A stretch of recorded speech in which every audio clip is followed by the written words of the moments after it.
The Earnestly Speaking podcast is a show that is founded on free-flowing conversation and may at times venture into mature subjects. Listener discretion is advised.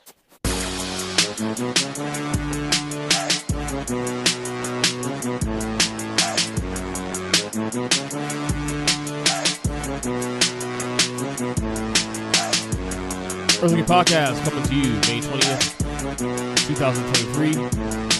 Wanting this on a Saturday, rare Saturday podcast, but I realized that if I don't get this in now, I won't be able to get one in for another couple of days. I've been getting these random Sunday episodes, but I already dedicated tomorrow, Sunday, to family. I'm visiting my family up north, up in my sister and family for the day, so I won't have time to record there. And then Monday I have to work, and who knows where we'll be at that point. So I want to. This is sort of time sensitive to some degree because I want to talk about the conference finals. Right now, both series now 2 games in. I wanted to record this last night, but I was so emotionally drained watching the Heat Celtics game 2 that I realized that I probably, even if I decided to do a podcast last minute, late night, I probably wouldn't sound coherent because I was emotionally drained. I was tired. I know if I got in, I've been forcing something in, and I don't want to do that either. But I do want to react as we are 2 games in. Where are we? That's the title of today's episode. 2 in. Where are we? And I say that time sensitive because of the fact that Game 3 of Nuggets and Lakers Western Conference Finals actually starts in literally less than 2 hours. So depending on where you listen to this podcast, this episode, this may not apply hours later. But I still want to get in my thoughts so far in both series. I'll go home here first. Start with the Eastern Conference Finals, of course. My Miami Heat up 2-0. The goal is obviously if you're the road team, the team with the least amount of home games in the series, the underdog. You don't have home court advantage. The goal is to win at least win the first 2 games, bring it home. And obviously, them winning on Game 1 on Wednesday night was a stunner in itself. But to go and win Game 2 on top of that also in Boston, and both games kind of went the same way. We thought Boston pull away. And it's a few times in this game, Game 2, where Boston was starting to pull away, grabbed a double-digit lead multiple times in the game. And every time they did this, Miami came clawed back in the game. Folks, this Heat team is special. And depending on where the season ends, we'll see how the run ends. Will it end in a championship? Will it end in the finals berth? Will it end with Boston coming back? Oh, God, no. Hope that doesn't happen. But what I do know is this has been a special 3 weeks of basketball. A month of basketball.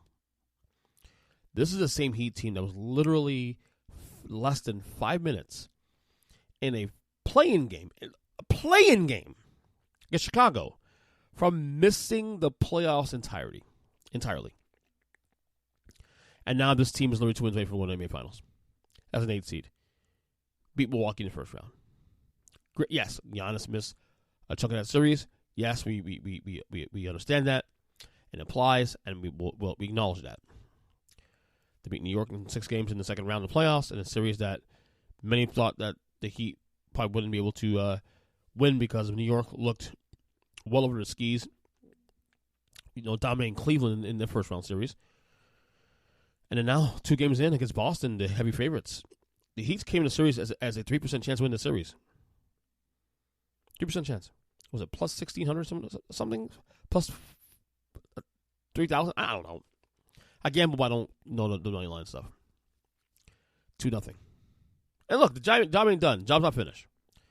Yes, the Heat come home now for 2 more. But job ain't finished. And the Celtics have shown, throughout this run, this year, even last year, that they do play better when the back's against the wall. When they are facing elimination, you saw the last series against Philadelphia, down 3-2, came back, won the last 2 games of that series. Last year's Milwaukee in second round playoff, same thing. They have shown that when the back's against the wall, elimination game, that they will bounce back, or do bounce back. But at what point is enough is enough? At what point do you F around and find out? What point do you say, okay, you fucked around and find out and you picked the wrong team?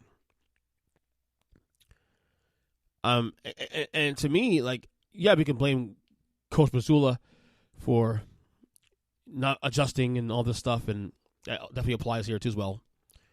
I just think right now he's just getting outcoached. I think the Heat is playing harder, and they're playing more desperate, and they're playing a team that wants to win this, and a team that has house money. Look, and for the record, there's a lot of my friends, fellow Heat fans, are on my case because I picked the Celtics winning 6 games. Well, Boston is the better team. Let's be clear about that.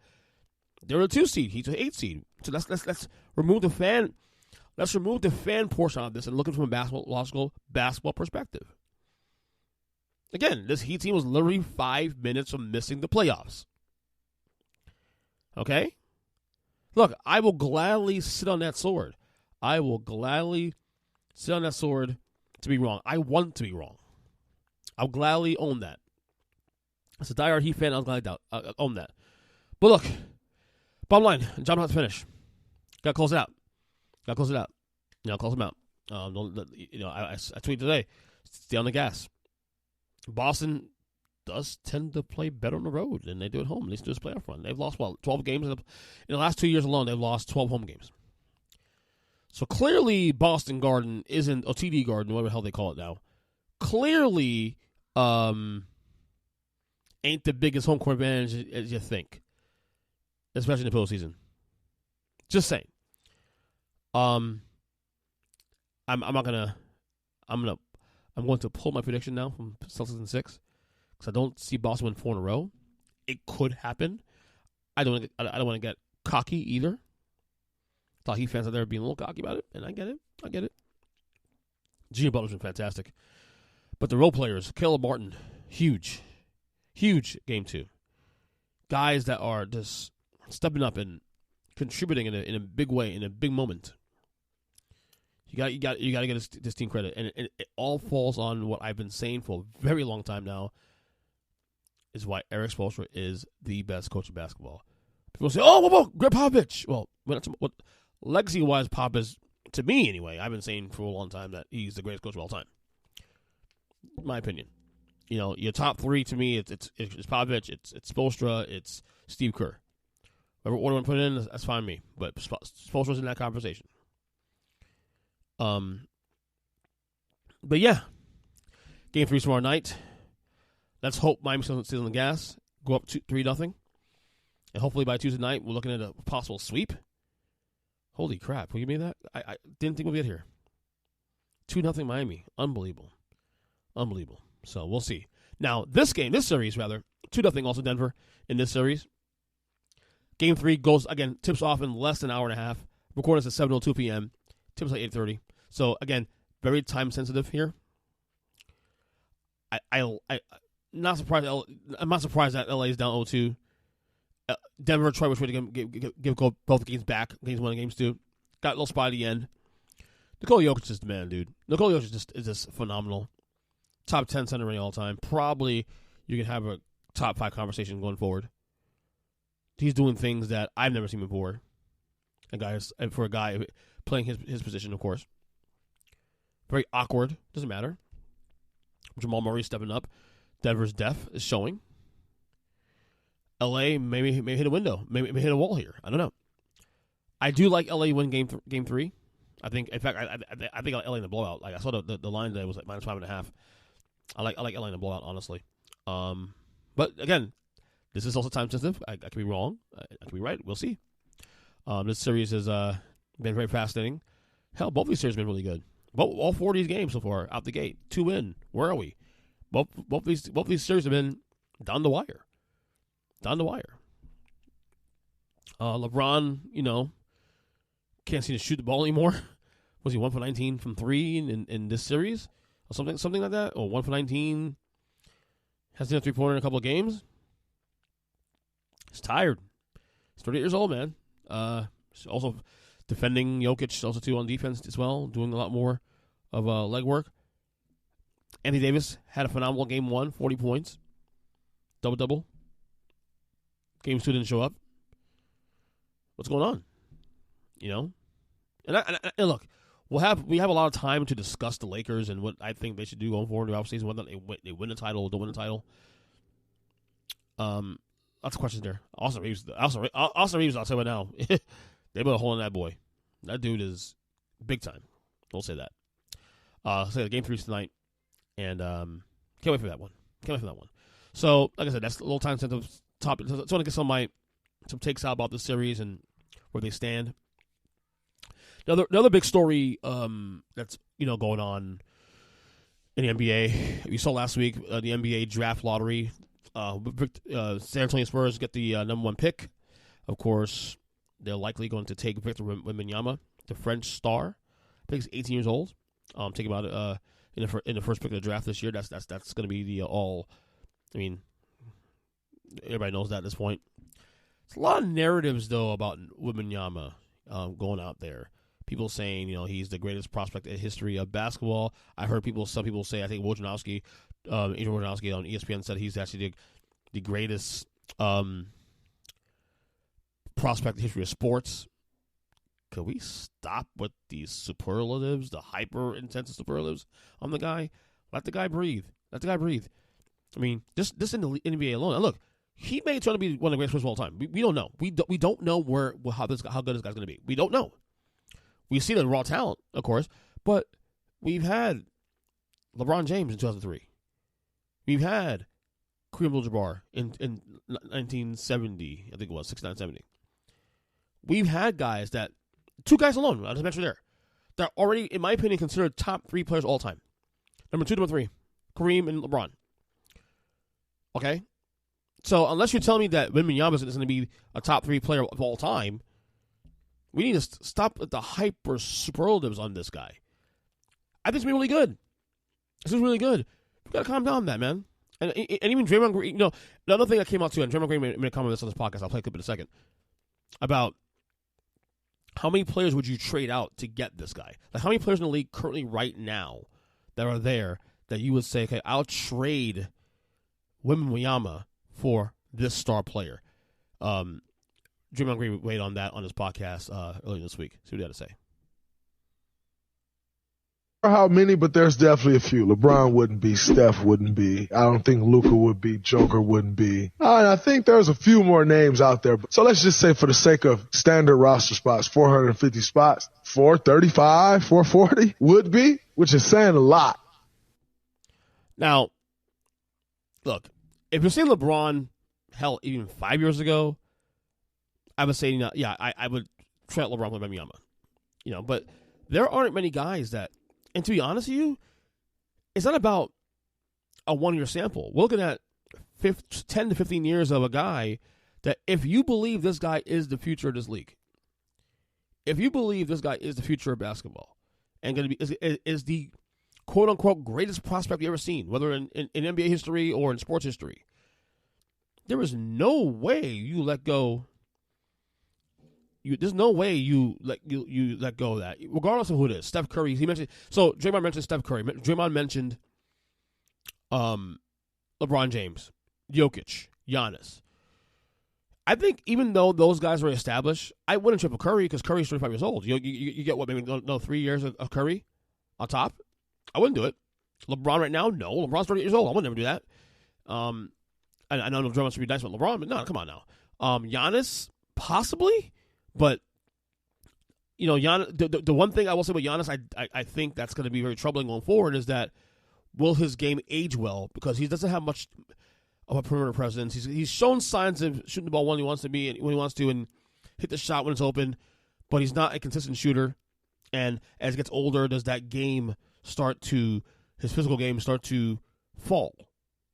So I don't even know if I do Giannis. Giannis, 1 year sample, maybe Giannis because he's a proven commodity, but next 10 years, who will be better? Who will be a better player 5 years from now, Giannis or Wembanyama? That's probably a wash. And somebody say Wembanyama, because considering he's going to be his prime at that point. If again you believe the hype that he is the greatest prospect of all time. The other guy was Jokic. It's another guy.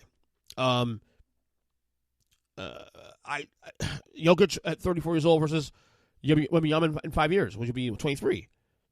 Who will be better? I'm sure I'll take Jokic now. That's easy to say because Jokic, you've seen it in a moment. But does Jokic get better going forward? I don't think there's anybody I would trade currently constructed for you, Wembanyama. Again, if you're seeing prime LeBron, prime Giannis, prime Jokic, with at least 5 to 8 years on left to go, Steph Curry, 5 to 8 years to go, yeah, I consider that definitely, and I'd probably say yes, because they're proven commodities. But you guys are telling me that Wembanyama is the future. He's the future. This guy is the greatest prospect in the history of sports. You're telling me this. So therefore, if that's what you're saying, I got to buy in. I'm not trading anybody for this guy. The guy is 7'3", 7'5", can move like a gazelle, can cover a lot of ground in the court. Obviously, the size could be an issue because of a lot of guys his size, that tall, don't tend to have long careers because of. But you're telling me this guy is the future. He's 18 years old. I don't think there's anybody right now I would trade out that based on the hype. Because even if I say 5 years from now, I would say that if you are following the plan of Wembanyama in 5 years based on the hype, Wembanyama in 5 years will be better than Giannis. Wembanyama in 5 years will probably be better than Jokic. LeBron might be retired at that point. Steph Curry will be on the downside of his career. So there's no one I want to take out of that. I mean, Draymond would be nice and all to say that, but that ain't happening. Come on. But that being said, I will say this, and this is one of the most underrated parts of this whole thing. If going to San Antonio, you cannot ask for a better fit for Victor Wembanyama than playing under who I consider the greatest coach in NBA history. Yes, I said it. Not Phil Jackson. Greg Popovich. And if Greg Popovich had a mind of retiring in the next couple of years, despite the fact he's 74 years old, he's still sharp, then this may have just pushed those plans away for at least another couple of years. This guy's been blessed. He's been able to fall into Dave Robinson's, Tim Duncan, that dynasty, and now Victor Wembanyama. You can ask for a better fit. A guy he will be well coached. He's not going on some trashy team, some franchise that has instability like a Minnesota or Charlotte. He's going to San Antonio that right now are in the middle of a big rebuild, but already will have the quote unquote greatest prospect in the history of the NBA. Victor Wembanyama. You can't ask for a better fit than that. You can't. You really can't. All right. One other thing. I think two things I want to touch on here. Nick Wright, FS1, revealed his club superstar list last week. I actually want to get this last week, but I haven't had a chance to. I love Nick Wright. I think Nick Wright in sports media is one of my favorite people to watch. His material is great. You may think he's a little bit of a shock value guy. I don't think so at all. You may agree with his opinions. That's fine. He started this last year also on the show. I think last year, his list. So basically, he has this thing called Club Superstar, and what he is, it's 12 guys in the league who believes are superstars in the league. And every year he modifies it according to who was on the list last year and who's out now, who's on the cusp, all that. So the 12 guys he has in Club Superstar right now are as follows. He has Giannis Antetokounmpo, Nikola Jokic, Joel Embiid, Devin Booker, it's a newbie now on that list. LeBron James still in there. Anthony Davis is back in the list. Kevin Durant, Jason Tatum, Luka Doncic, Steph Curry, Damian Lillard, and Jimmy Butler. Now, the three guys that were on the list last year that are now out off the list now, John Morant, Chris Paul, and Kawhi Leonard. Now, he also says he has four guys on the cusp. If you see the drawing, it's actually really cool. There's a little artwork for his name, who are actually at the doorstep of the club. He has four guys. He has Donovan Mitchell. He has Shai Gilgeous-Alexander, SGA, De'Aaron Fox, and Anthony Edwards. I can't lie to you, man. He nailed this list, honestly. I think he nailed it. If there is one guy I might trade out, like Ja is interesting because I probably will still leave Ja on in my club and take a Lillard because of the team success. But at the same time, the Grizzlies actually played fairly decent without John Morant too. Also, 2 years running. It's actually a larger sample now to support that. I'm not saying the Grizzlies are better without Ja, but the Grizzlies don't fall apart without Ja either. Chris Paul, obviously, he's falling apart, dude. probably should retire soon, not this year. And Kawhi, if he was healthy and available, he'd still be on this list. So that's simple. It's also he's not on the list because of the injuries. I do think De'Aaron Fox, for example, fantastic year. Another year like this, he'd probably be on this list. Don Mitchell had all NBA as well, SGA as well too. I do think there are a few guys in the club right now that I believe are, they're in right now, but I think they are also teetering on the verge of being knocked off the top 12 of the club superstar. I think Jimmy Butler is definitely going to be in there. As long as he continues to play well and dominate the playoffs, there's always space for him. I think Lillard is on the crossroads here, especially. I think Kevin Durant is definitely, when I do my top 25 guys in the league for next season, he's taking a hit. He's still a top 10 guy, but he's taking a hit. I actually had him number 2 this year. If you guys remember the podcast I did back in October with Zach and Chris, had number 12, number 2. He's going to be out of the top 5. It's telling you right now, he's out of the top 5. He's still going to be great, but he's not in the top 5. Anthony Davis is year to year because as long as he's healthy, and you see it now, as long as he's healthy, he's a phenomenal dominant force in this league. So those are the guys I think are probably on the cusp. I think Luka's still there, but this is Luka's first really demerit season. I think another season of he's obviously individually great, but the team faltered this year without Jalen Brunson. So another guy to look at. But yeah, I think Kawhi could get back on the list if he stays healthy, but at this point we can't rely on that because that's just what it is.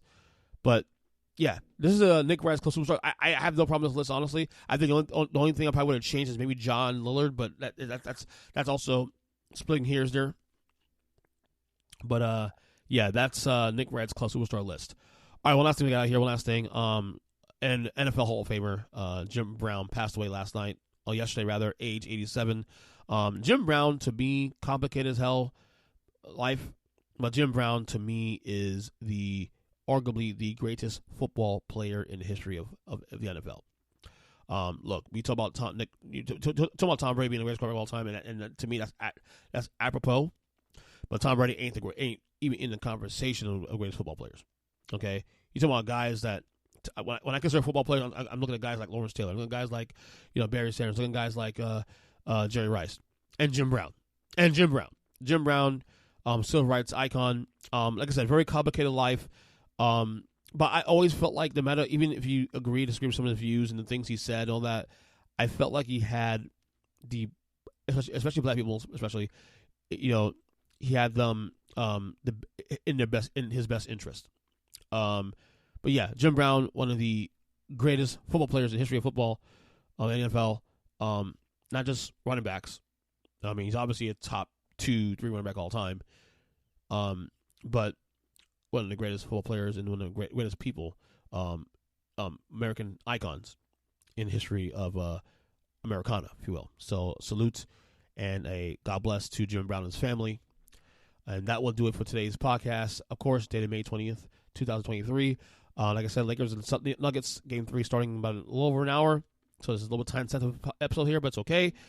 But I'm on Twitter at EJChristian7. Guys, also, if you get a chance, and spread the word here if you can too as well, check out my YouTube page at youtube.com/@EarnestChristian. We got a lot of clips coming out there from all these shows. On this show, my wrestling podcast, Take the Wrestling. Check it out, of course. And we will talk soon. Till then, enjoy the rest of the weekend, and we'll be back for more episodes next week. Later.